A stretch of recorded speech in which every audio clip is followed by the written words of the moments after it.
पाकिस्तान के माशी और सियासी हालात बहुत ख़राब हो चुके हैं, एक फिल्मसाज हसन जैदी ने कहा, जिसने तारकीन वतन के मुतअद्दिद रास्तों और सरहदों के सफ़र को करीब से दस्तावेज़ किया है। ये इस्तेहकाम कानूनी और गैर कानूनी हिजरत के बराह रास्त मुतनासिब है। ये दोनों रफ़ी अलहाल ओवरलोड हैं।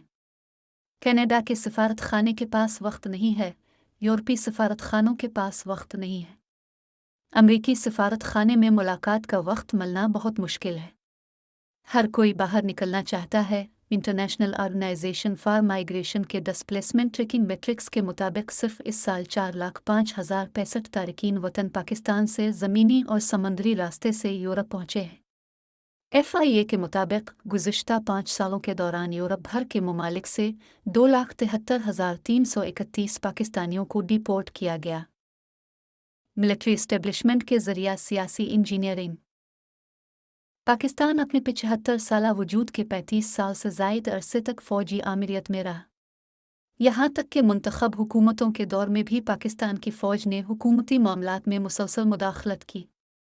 मुल्क के सियासी निज़ाम को कमज़ोर रखने के लिए फ़ौज ने सियासी जमातों में इक़्तिदार के लिए मुसाबकत को हुआ दी।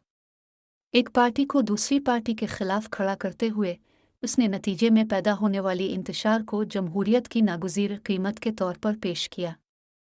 फ़ौजी बगावतों से पहले अक्सर सियासी पोलराइजेशन का दौर होता था, जिसमें अपोजिशन और ट्रेजरी बेंचों के दरमियान शदीद झड़पें भी शामिल थीं। फ़ौजी आमिरों ने इस तरह की बगावतों का ये दावा करके जवाज़ पेश किया कि हरीफ सियासी क़ुव्वतें अपने इख्तिलाफ़ात को गैर फ़ौजी तरीक़ों से हल नहीं कर सकती। जनरल परवेज़ मुशर्रफ की आखिरी फ़ौजी आमिरियत 1999-2008 के दौरान दोनों मरकज़ी धारे की जमातों को बिलाखिर अपनी गलती का एहसास हुआ। 2006 में इनकी सियासी क़यादतों ने मिसाक जमहूरियत पर दस्तखत किए थे। इस चार्टर में अहद किया कि जब तक दोनों जमातें इंतखाबी सियासत में मुकाबला करती रहेंगी, वो हर मुंतखब हुकूमत को अपनी मुद्दत पूरी करने देंगी, लेकिन इसके दस्तखत के फ़ौरन बाद एक नई चैलेंजर पार्टी उभरी। पाकिस्तान तहरीक-ए-इंसाफ (PTI), जिसकी क़ियादत क्रिकेटर कुमानसान दोस्त इमरान खान ने की, 1996 में कायम की गई और तेज़ी से पाकिस्तानी सियासत में एक मकबूल तीसरी क़ुव्वत बन गई। PTI की मकबूलियत में अचानक इजाफे को फ़ौजी हिमायत पर अदम एतमाद करने वालों ने शक की निगाह से देखा। PTI के ज़रिए फ़ौज ने पाकिस्तान में सियासी दुश्मनी को ज़िंदा रखा। 2013 में मरकज़ी धारे की सियासी जमातें पहली बार एक मुंतखब हुकूमत से दूसरी हुकूमत को इक़्तिदार की मुंतक़िली में कामयाब हुईं।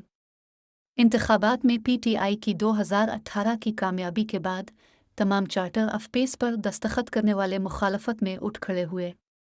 इसके जवाब में अपोजिशन जमातों ने PTI के इत्तेहादियों को अलग होने की तरग़ीब दी। अफ़वाज में शामिल होकर 2022 में वो बिलाखिर PTI हुकूमत को गिराने में कामयाब हो गए। हिजरत का मसला चाहे कानूनी हो या दूसरी सूरत में पाकिस्तान में तवील अरसे से मौजूद है। ताहम देर से एक गैर यकीनी ऊंची महंगाई वाली मईशत, बढ़ती हुई बेरोज़गारी के साथ साथ ज़बरदस्ती और गैर मुस्तहकम सियासी माहौल की वजह से बेहतर माश के लिए निकलने के ख्वाहिशमंद लोगों में बहुत ज़्यादा इजाफ़ा हुआ है।